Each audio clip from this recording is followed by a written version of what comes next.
So it should beep at me when it's recording. All right. So today we are talking about area of circles. Yesterday we talked about the circumference, which is the perimeter of a circle. The first thing that we'll look at is the vocabulary. So our area is the amount of space occupied by a 2D object. So that's going to be all of that inside area. Our radius is the distance from the edge of the circle to that center point right there, halfway across the circle.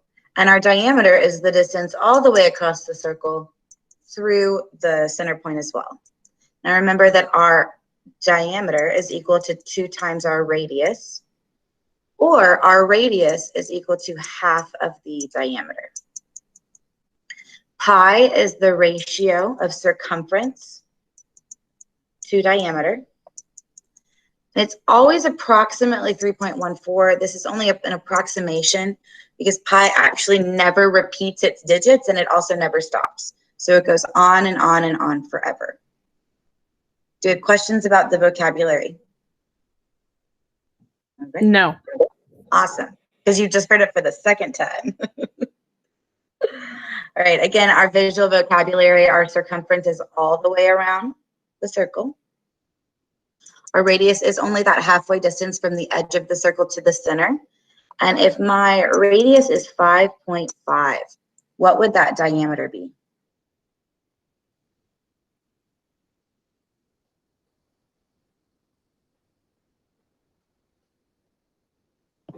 $11. Very good. It would be 11 because 2 times that radius is equal to our diameter. Very good. Now, what if my diameter was 17 and I want my radius?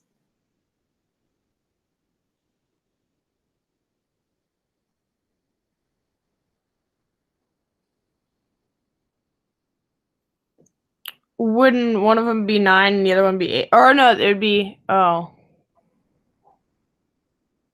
I see what you're thinking. You're thinking you want half of 17. So you're looking at what half of 16 is and what half of 19 is, 18. Half of 16 was 8, and then half of 18 was 9, but 17 is halfway in the middle. So what is half of 17? 8.5. Very good. 8.5. And our area is all this in the middle. Area.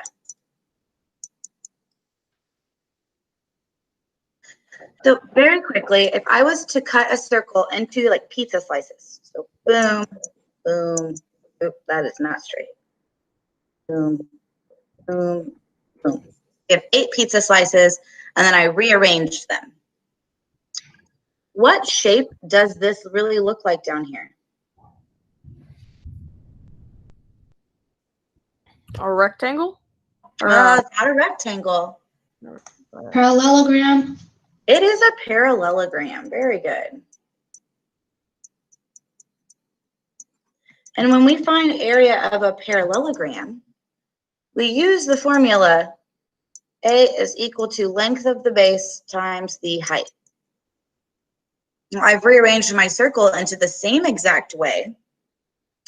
And so now I want to figure out what this length of the base is. Well, I kind of colored on the pizza crusts, right? But I only colored on half of the crust.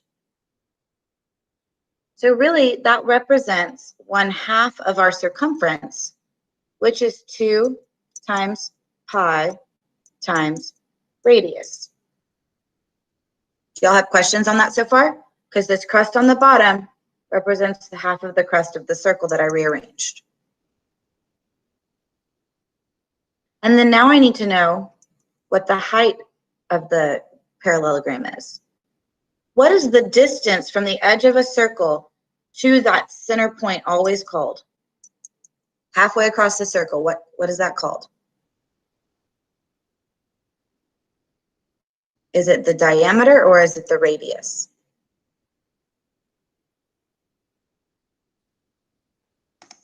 Radius. Very good. So this distance right there is the radius. So I have my length of my base, and then I have my height. So I'm just going to plug them and substitute them into the formula right here. The length of the base is 1/2 times 2. Well, what is half of 2?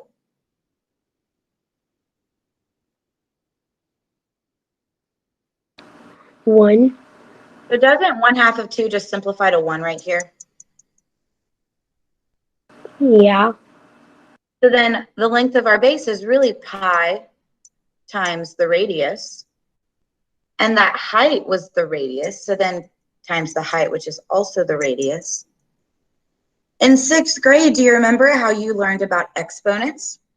And when I'm multiplying something by itself, I can represent that with an exponent, or that little number at the top right. I'm multiplying the radius by itself twice. So I can rewrite that as pi times radius squared. Does that make sense how we got our formula right here?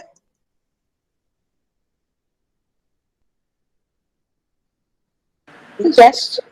Good. So then I'm going to come over to our next slide, which is just our formula. So area of a circle is always equal to pi times radius squared. It is very important that we understand that that does not mean the radius times 2. That means pi times radius times radius. So if I was given the diameter of the circle, do we see a D in the formula right here at all? No. No. So if I was given the diameter, I will have to find the radius, because in order to solve for area of a circle, you need the radius. Any questions so far? All right. No. So how does the area of the circle compare to the area of the square? So I want you to take a moment and just think about something that you notice about these two shapes. And then when you think about it, or when you have it, will you please share? The circle has a split through it, and the 4 is in it, and this The height is 4 inches. Good. The height of that square is 4 inches. So that distance is 4 inches. And like Ethan said, the split in the middle of the circle, or the distance from one end to the other, which is that radius or is that diameter? Diameter. Diameter. The diameter right there is 4. Do they have the same distance up and down? Vertical distance? I would think, I guess, because they're both 4 Yes. inches. Yeah. So do you think I could like fit that circle in here? Because it still has that diameter of 4? Yes. All right. Well, so then how do you think the area of the circle compares to the area of the square?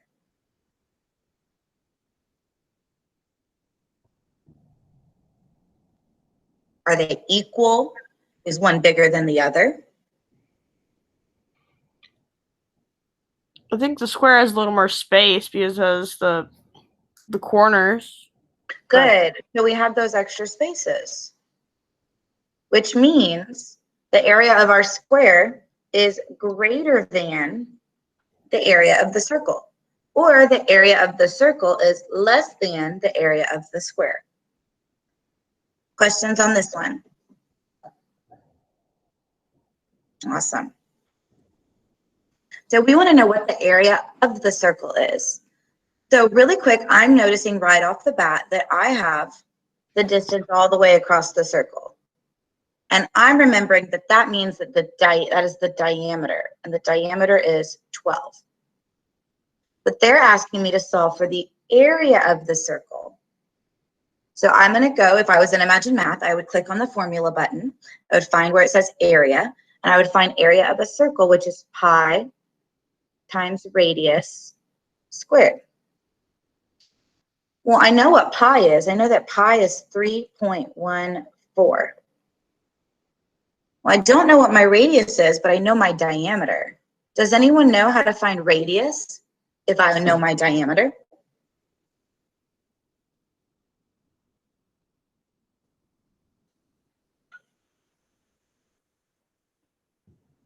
Split the diameter in half. Exactly. Split it in half. So what would the radius be? 6. 6. Very good. So I will substitute 6 in for that radius, but it's 6 squared.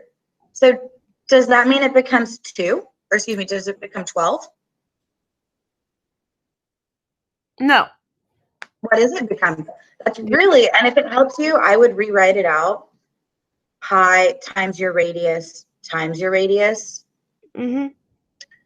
And when I look at these 3 numbers that I'm multiplying, it is going to be easier for me to do this in my head. So what is 6 times 6? 36. Very good. So now I have 3.14 times 36.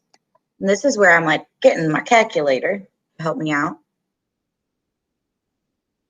36 times 3.14.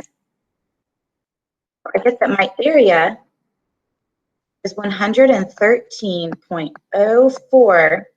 And they gave us centimeters right here. So this is centimeters squared because it's area. This is really similar to our circumference, you guys. We're just plugging things into a formula, and then we're evaluating the expression. Do we have any questions about this example so far?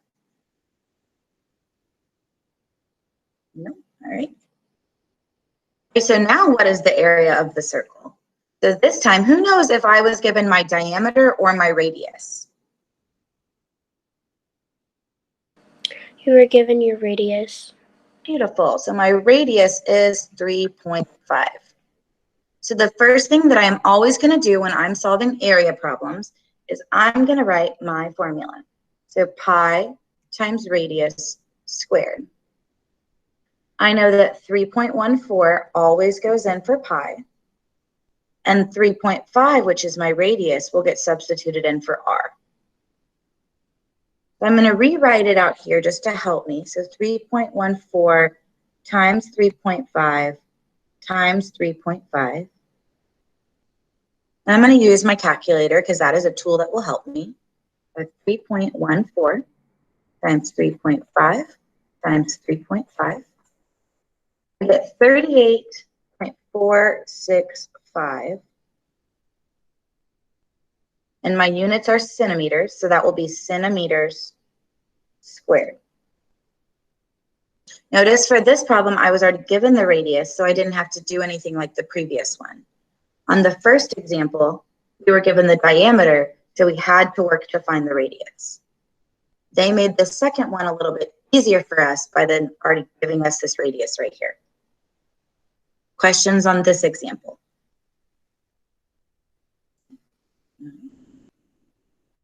So the figure shows the top of a plastic holder for 2 cups. Which numerical expression gives the area of the top of the plastic? Well, the top of the plastic is this gray part. So I'm thinking about how I can find the area of just that gray part. So I'm going to come up with a plan. I think that I will need to find the area of the whole rectangle and take away the area, 2 areas of the circle, because I need to take away both of these circles right here. So first of all, I need to figure out what this distance is so that I can find the area of the rectangle. Just notice they're asking for the numerical expression, not me to solve. If my entire distance across this, like they just told me, is 6, these circles have to have equal diameters. So then each one of them has a diameter of 3. Well, the diameter going horizontally is going to have to be the exact same as the diameter going vertically. So then the height of my rectangle is 3. So I can now find the area of my rectangle, which is 6 times 3. And now I need to take away 2 of the areas of my circles. Well, if I was given that this is my diameter, and I want to find area, I know I need my radius. So what's the radius of both of those circles? if the diameter is 3?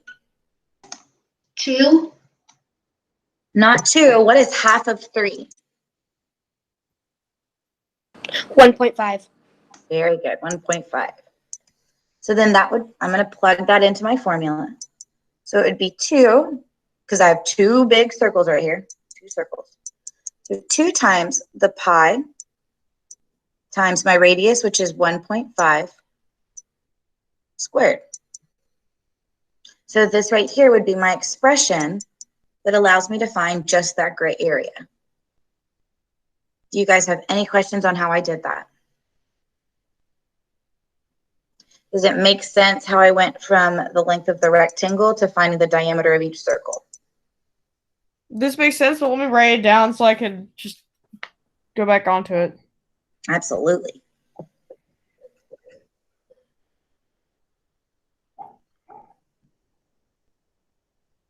Let me know when you're ready, Ethan.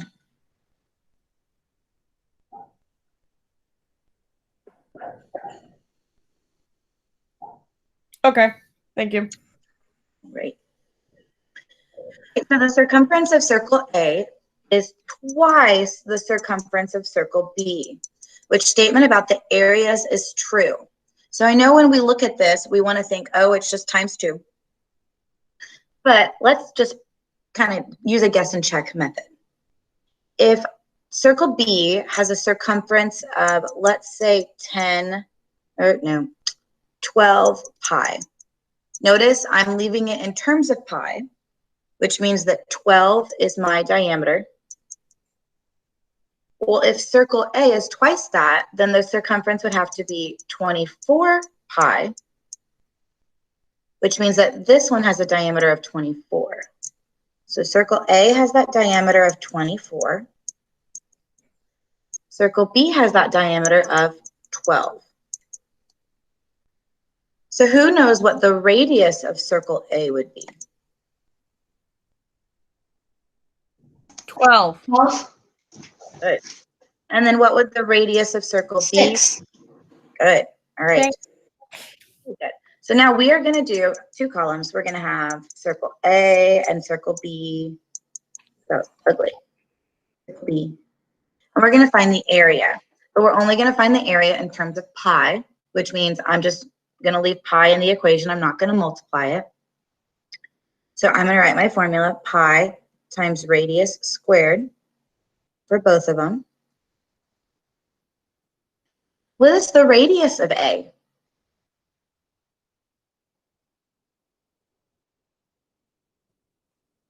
So the radius of A was 12. So pi times 12 squared. I know that 12 squared is 144. So I'm going to leave it in terms of the pi. So this area of circle A was 144 pi. So for circle B, I'll do pi times my radius squared. Well, that's 6 squared. And I know 6 times 6 is 36. So I will do 36 times pi. Well, I want to know how these compare. I'm going to see what 144 divided by 36 is. Ooh, so then circle A is 4 times larger than circle B. Does that kind of go against what we would have thought if the circumference was only twice?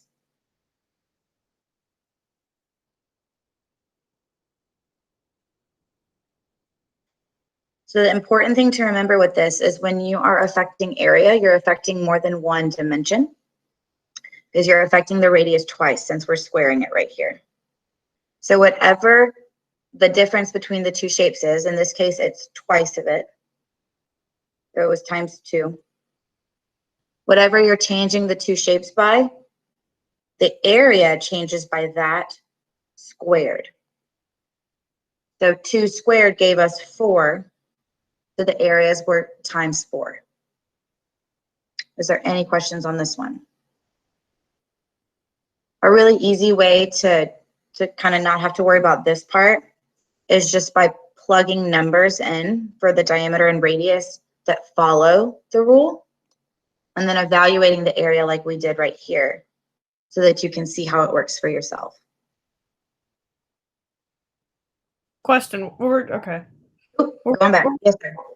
What were we trying to find? True. So, Okay. It would give me a bunch of questions, and I would. Okay. right. So it would be like the circle of area A is twice the circle of area B, which is going to be what we want to go to because the circumferences were twice the difference, right? Yeah. But it's going to be whatever. So let's say, for example, I'm going to have to like make a little bubble. Let's say I have, instead of twice it, I'm going to say 3 times. It's 3 times the circumference B. That means that circle A is equal to 3 times whatever B is. Well, then that means if I'm looking at area, because the circumferences were a times 3, the areas are going to be a times 9.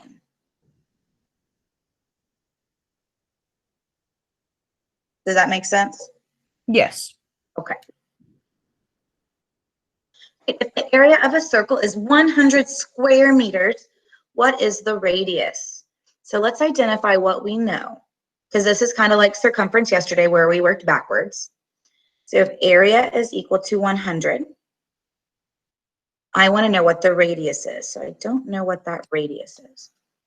So I'm going to write my formula. Area is equal to pi times radius squared. And I'm going to substitute in what I know. I know that A is equal to 100. I know that pi is approximately 3.14. And then I do not know what the radius is. Well, in any equation, my goal is to isolate for the variable. So right now, r squared is being multiplied by 3.14. So I know that the inverse operation of multiplication is division. So I will divide both sides of the equation by 3.14.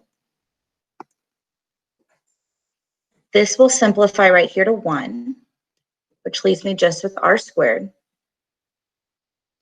And then 100 divided by 3.14 gives me, let's say, 32. 32. Now, this is the tricky part. This is not just r. This is saying 32 is equal to r times r.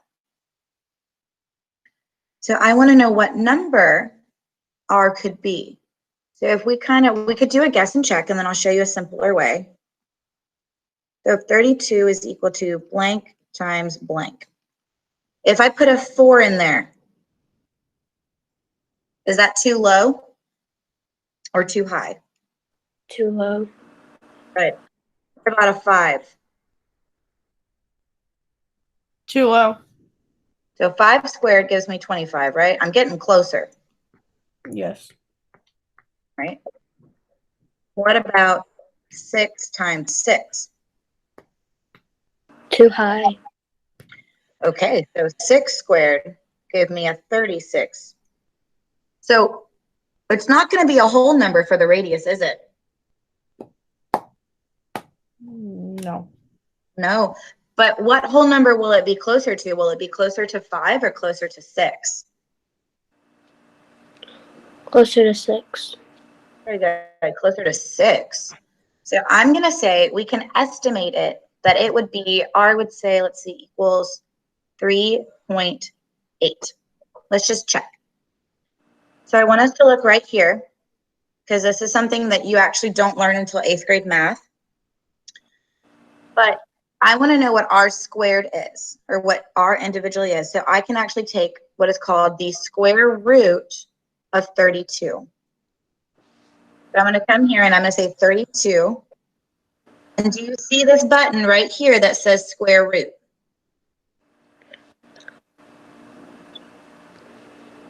That is looking for what number times itself gives you 32.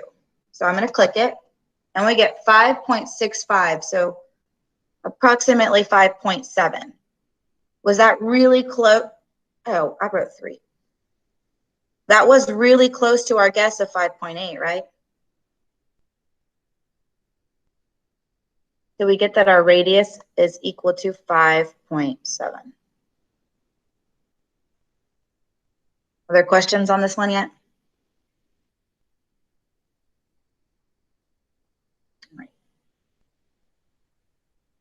So this one is really similar, except for now, instead of looking for the radius, I'm looking for the diameter.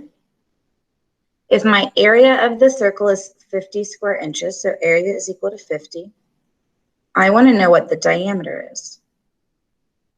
Well, my formula for area of the circle is pi times radius squared. So I can substitute in 50 for area, 3.14 for pi, and then it's times our radius squared. Again, our radius squared is being multiplied by the value of pi. So in order to isolate it, I will use the inverse operation of dividing by 3.14. And I will do it on both sides of the equation. 50 divided by 3.14. I get about 15.9. Can I round that to 16? Yes. All right. So 16 is equal to radius squared. So same idea, 16 is equal to what times what? Like thinking about it has to be itself, has to be the same number.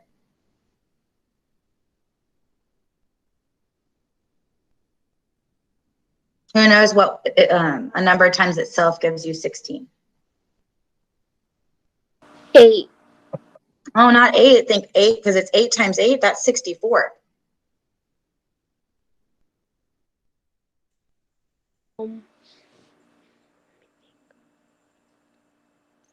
Four. Good. So what we're doing, guys, is we're finding square roots. So our radius actually does equal 4 here.